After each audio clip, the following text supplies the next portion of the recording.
안녕하세요. 주식 분석하는 남자입니다. 오늘 9월 첫 거래일. 어제 MSCI 리밸런싱에 대한 외국인 거의 역대 최규모 매도가 나와서 좀 불안해 하셨을 수 있겠지만, 오늘 보시면 어제 말씀드렸지만 일회성 이슈로 코스피 반등에 성공했고요. 코스닥은 코스피보다 좀 약했지만 3거래일 연속 상승하는 그런 모습 보였습니다. 여전히 종목 장세 그리고 어, 그런 어떤 시장의 테마성 좀 종목들이 많이 움직이는 모습을 보이고 있고요. 거래소는 외국인 대량 선물 매수 약 6천 계약 가까운 매수를 보이면서 코스피 되돌림을 보였던 하루였습니다. 오늘 특징적인 거는 정치권에서 한국판 뉴딜 정책이 드디어 발표됐고요. 슈퍼 예산 안이 발표가 됐습니다. 잠깐 한국판 뉴딜 슈퍼 예산에 대해서 좀 말씀드리도록 하겠습니다. 정부는 2021년 예산안 금년 추경 포함해서 1.6% 증가한 555.8조 원으로 확정을 졌고요. 그리고 소비 활성화, 민간 공공 투자 확충, 수출 활력 제고, 국가 균형 발전 추구를 하겠다고 거시적으로 정책을 내놨습니다. 특히 한국판 뉴딜 정책 본격화는 결국 코로나19 충격에 고용 창출과 사회 안정망 강화에 초점을 두었다고 보시면 될 것 같고요. 뉴딜 정책의 총 21.3조 원, 디지털 뉴딜 정책의 7.9조 원, 그리고 최근에 계속 코스닥 시장과 코스피 시장에서도 그린 뉴딜 관련 종목들이 움직였는데 8조 원을 집행하겠다는 그런 예산안이 발표가 됐습니다. 안전망 강화는 5.4조 원 정도였고요. 분야별 제한 배분에서는 산업, 중소기업, 에너지 뭐 이런 쪽에 초점을 좀 주겠다고 했었습니다. 결국에는 시사점을 좀 살펴보면 한정된 재원화에서 자원 배분 위에 사업 우선순위에 따라 지출 구조 조정을 하겠다는 거고요. 공공 부문에 대해서 경기, 견인력, 금년보다 약화는 되겠지만 민간 부분이 회복이 미흡할 시 성장세 반등이 제한적이라고 좀 볼 수가 있을 것 같습니다. 국가 채무는 결국 예산안이 이제 슈퍼 뉴딜 정책으로 점점 증가를 할 텐데요. 최근에 결국 적자 국채를 계속 발행해서 재정 정책을 추진할 수밖에 없는 거고요. 이런 우려 속에 국채 쪽도 수급 부담으로 악화되는 그런 모습을 보였습니다. 자, 이제 코스피 시장으로 좀 넘어가 보겠습니다. 일단 거래소는 23.38포인트, 1% 정도 오르면서 마감을 했습니다. 2350포인트고요. 어제 약 1.17% 하락했으니까 어제의 하락을 모두 되돌림하는 모습을 보였다고 보시면 될 것 같고요. 코스닥 같은 경우에는 5.13포인트, 853.37포인트로 마감을 했습니다. 상거래 연속 상승했지만 상승의 탄력 강도는 좀 약해졌고요. 거래 대금도 최근 들어서 계속 좀 줄어드는 그런 모습을 보이고 있습니다. 양시장 상승을 했는데 거래소랑 선물 시장을 보면 선물 쪽에서 외국인은 5천억 원 이상을 사는 모습 보였습니다. 5천억 원 이상이었고 계약수를 6,600개를 샀죠. 사실 이 물량이 결국에는 좀 지수를 끌어올린 역할을 하지 않았나. 어제 외국인의 선물 매도와 반대되는 모습, 즉 어제 일회성 이슈로 이렇게 하락한 모습이 선물 5분 차트인데요. 지금 아침에 갭으로 좀 띄어가지고 이렇게 좀 하루 종일 좀 계속 그 자리에서 머무르긴 했지만 종가상으로는 나쁜 그림은 아닌 것 같습니다. 잠깐 볼까요? 선물 연결 차트로 봐더라도 일봉으로 21선이 회복은 안 됐지만 5일선까지 좀 올라오는 모습 보였고요. 내일 좀 한 번 더 상승을 해준다면 다시 모습은 좋아지지 않을까. 하지만 어제 말씀드렸지만 60일선을 계속 타고 올라가고 있지만 60일선에 대한 조정 정도는 일시적으로 좀 나올 수 있다는 것을 감안하고 만약에 이 정도의 조정이 나오면 충분한 올해 마지막 주식을 살 수 있는 그런 매수 기회가 아닌가 좀 추가적으로 말씀을 드리겠습니다. 거래소에서 2천억 수급적으로 보면 기관이 500억을 팔았고요. 외국인도 1000억 그리고 기관이 250억을 코스닥에서 팔았습니다. 오늘도 양시장 거래소랑 코스닥 개인만이 나홀로 사자 모습에 나섰고요. 2,400억, 1,400억. 거래 대금을 보면 사실 거래소보다 코스닥을 개인이 여전히 상당히 주도하는 그런 모습을 보이고 있다고 보시면 될 것 같습니다. 업종별 투자 주체는 오늘 뭐 특이 사항은 그렇게 없었기 때문에 좀 스킵하도록 하고요. 특징 종목들을 좀 살펴볼까요? 오늘 건설 대표주, 그리고 생명보험, 화학섬유, 뭐 수소차, 3D 프린트, 뭐 이런 쪽이 정책, 그린 뉴딜, 그리고 이 슈퍼 뉴딜 예산안 이런 관련 이슈와 맞물려서 좀 오르지 않았나 생각이 듭니다. 변동성 지수 잠깐 생각해 볼까요? S&P 이제 빅스 지수라는 게 미국의 변동성 지수로 그리고 공포 지수로 불리는 지수가 있다면 코스피를 선물과 연계해서 지수를 변동성을 좀 저는 살펴보는데요. 오늘 어제 뭐 변동성 지수가 좀 오르면서 공포심을 좀 올렸다면은 오늘은 소폭 조정받는 그런 모습을 보였습니다. 하지만 여전히 바닥에서 20선에서 치고 올라왔고요. 코로나 때 보시면은 71까지 3월에 올라갔었거든요. 뭐 역대 최고치였습니다. 이때 코스피 변동성 지수로는 하지만 지금 점점 안정화돼 가고 있는 모습에서 단기적으로 좀 이제 그 데드캣 바운스 정도라고 좀 표현하는 게 맞을지 모르겠는데 그 정도 좀 올라오면서 지수에 대한 좀 상승 부담감을 좀 주는 그런 모습을 보이고 있다고 보시면 되겠습니다. 종목을 살펴볼까요? 뭐 종목 중에서 제가 관심 있는 종목뿐만 사실 한 약 200여 개 정도를 이렇게 소팅해 놓은 건데 지금 보면은 대형주 쪽 어제 이제 MSCI 리밸런싱으로 거래소의 대형주 종목들이 바스켓으로 제가 매도가 된다고 설명을 드렸었는데 오늘은 선물 매수에 의한 바스켓 매수가 좀 들어오면서 오늘 차익거래 잠깐 현황을 볼까요? 그 차익거래 현황을 보면요. 프로그램을 보면 되는데 프로그램 당일 종합 오늘 차익 쪽에서 좀 들어왔고 비차익은 여전히 기관주에서 매도가 상당히 나왔었네요. 하지만 차익 쪽에서 물량이 들어왔고 그런 쪽으로 좀 샀다고 좀 해석하시면 될 것 같습니다. 그리고 뭐 사실 여기 금양, 일진다이아, 효상, 첨단 지금 약간 수소 쪽 그리고 전기차 쪽이 이쪽 종목들을 좀 관심 있는 종목들을 모아놨는데 금양은 오늘 수소 관련해서 또 이슈가 좀 뉴스가 나온 게 있는데요. 잠깐 살펴볼까요? 사실 최근에 관심 갖는 종목인데 키스트 신소재 전문기업 금양이 수소연료 전지 사업에 뛰어든다. 금양은 최근에 2차 전지 관련 종목으로도 좀 부각이 되는 모습인데 거기에 수소 전기 차량까지 백근 관련해 가지고 제조하는 기술이 이제 한국과학기술원으로부터 이전 계약 맺었다고 오늘 발표가 했습니다. 했기 때문에 상당히 내일 시세가 좋을 것 같아요. 시세가 좋을 것 같고요. 시간에 잠깐 보면은 시간에는 그렇게 반영을 못했는데 오늘 좀 반영을 먼저 하지 않았나 생각했는데 이 동 종목은 사실 2차전지 관련주로도 최근에 좀 부각받고 있습니다. 시장에 알려진 건 그다지 많지 않지만 원래 갖고 있던 발포제의 그런 기술을 2차전지 관련 사업에 덧붙일 수 있다는 그런 제가 사업 내용을 좀 살펴본 결과 상당히 좀 요새 같은 그런 종목 장세에 좀 매매를 하기 좀 편한 종목이 아닐까 생각이 듭니다. 단 제가 여기서 한번 좀 높아심에 말씀드리면 제 시향 방송에서는 절대 종목을 추천하지는 않습니다. 다만 관심 있는 종목들을 참고 삼아 보시라고 말씀드리고 싶고요.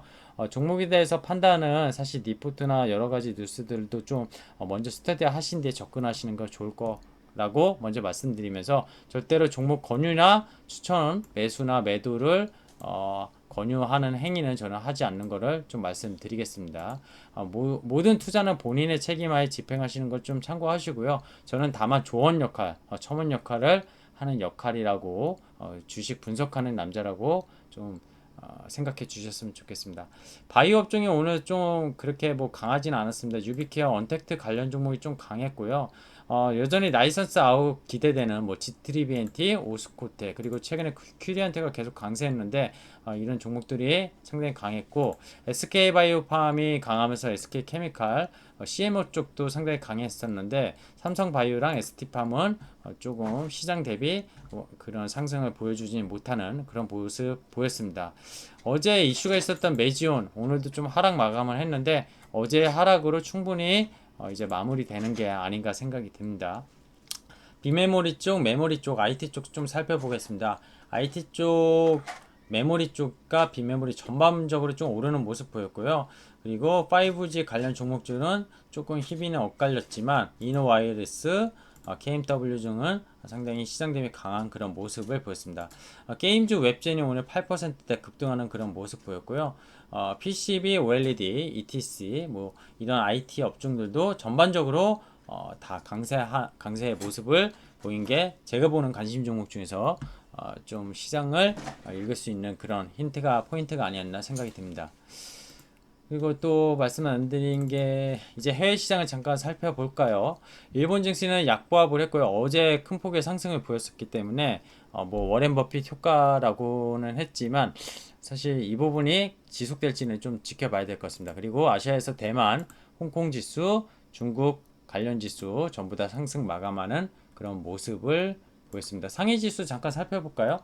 최근에 7월 달에 초에 급등을 했다가 좀 기간 조정하는 모습을 보이고 있는데 결국에는 정고점을 넘어가는 강력한 모습이 보이지 않을까 생각이 들고요. 최근에 위안 달러, 달러 위안이 상당히 환율이 위안화 쪽에 이제 중국 시장으로 돈이 흘러 들어갈 수 있는 그런 좋은 모습을 좀 그리고 있다고 생각이 듭니다. 그래서 중국 시장에 대해서 좋은 관점, 특히 이제 심천 시장이죠. 그리고 선전 시장 이런 쪽으로 IT랑 헬스케어 시장 쪽이 역시 중국도 신 종목들이 상당히 좋을 거라고 좀 판단하고 있습니다.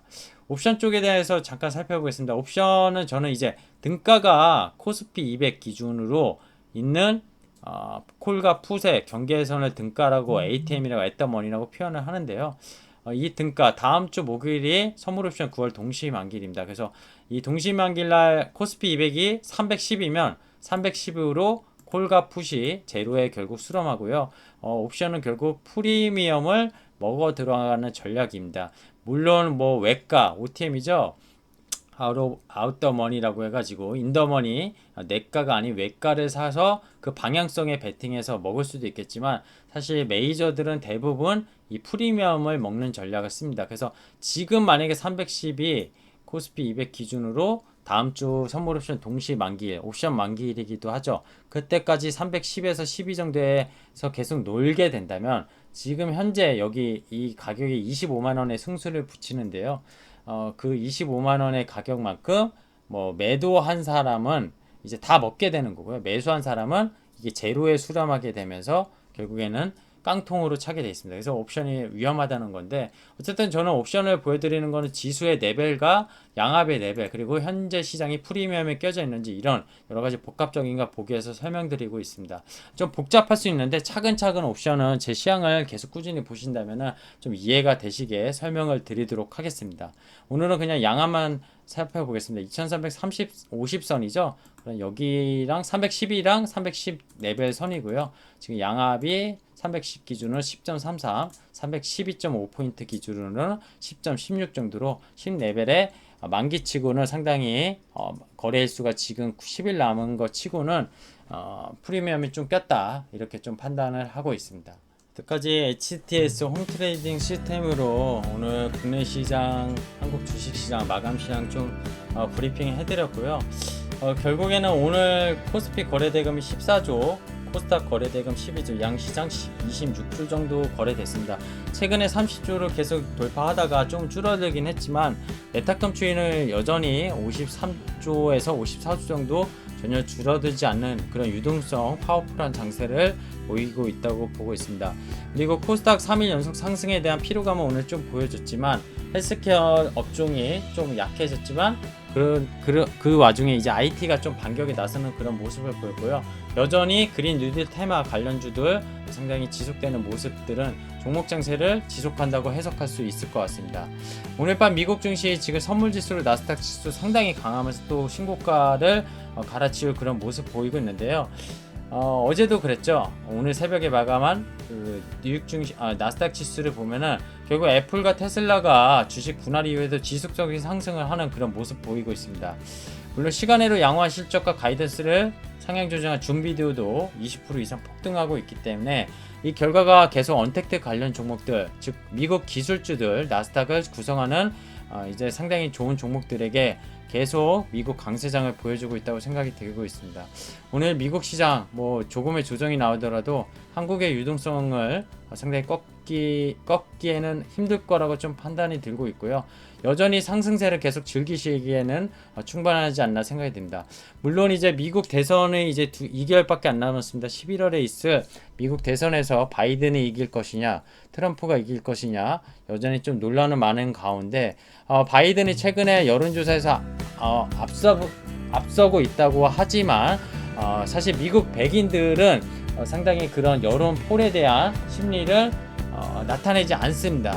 그렇기 때문에 예전에 4년 전으로 돌아가면은 트럼프랑 그때 힐러리였죠. 힐러리가 압승이었죠, 여론조사에서. 하지만 트럼프가 당선이 됐었고요. 주식시장은 그 당일날도 변동성이 크면서 폭락세를 보였지만 예상치 못한 폴과 여론조사가 달랐기 때문에 그런 모습을 그렸었지만 결국엔 미국은 제가 보기에는, 제가 예상하기엔 누가 되든 지금 연준의 정책은 계속 유동성 장세를 누릴 수밖에 없는 그런 정책으로 갈 거고요. 얼마 전에 새로운 인플레이션 정책을 만들긴 했지만 금리 인상은 누구나 아시다시피 연준뿐만이 아니라 그 유럽 중앙은행 ECB 그리고 일본 중앙은행 BOJ도 여전히 저금리를 추구할 수밖에 없다는 겁니다. 여기서 금리를 올리겠다는 건 그땐 말로 다 같이 죽자는 거고요.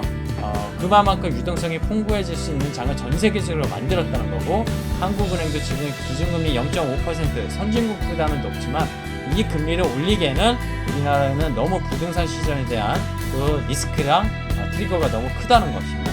부동산 정책을 사실 지금 잡으려고 정부가 너무 애쓰고 있는 와인데 여기에서 금리를 올려서 만약에 죽인다, 저는 쉽지 않다고 보이고요. 결국 그런 자금들이 지금의 주식시장으로 쏠린다고 생각이 들고 있습니다. 자, 주식 분석하는 남자 오늘 좀 말씀 길게 드렸는데 차츰차츰 제 방송을 보신다면 시장을 이해하시기 편하실 거고요.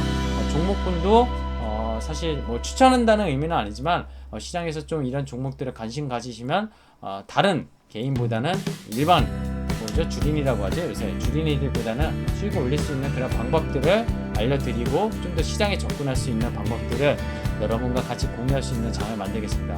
댓글로 많은 응원글 아니면 질문도 남겨주시면 친절하게 답변 드릴 수 있도록 하겠습니다. 오늘도 재밌게 시청하셨으면 구독과 좋아요 부탁드립니다. 주식 분석하는 남자였습니다. 감사합니다.